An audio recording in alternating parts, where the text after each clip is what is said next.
আচ্ছা সাল্লু, কালকে যে বাসায় হোমওয়ার্ক গুলো দিয়েছিলাম, বলি সেগুলো কি করা হয়েছে?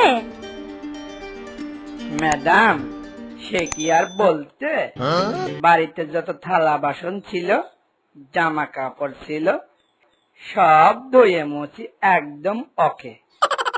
হারামজাদা, আমি কি তোকে এই হোমওয়ার্কের কথা বলেছি? আচ্ছা যাই হোক, রুমের মধ্যে বিড়ির গন্ধ আসছে কিভাবে? তুই কি আজকাল বিড়ি খাওয়া শুরু করেছিস নাকি? না না ম্যাডাম, আপনার কসম, আমি তো বিড়ি খাই না। বলি, তাহলে রুমের মধ্যে বিড়ির গন্ধটা আসলো কি করে?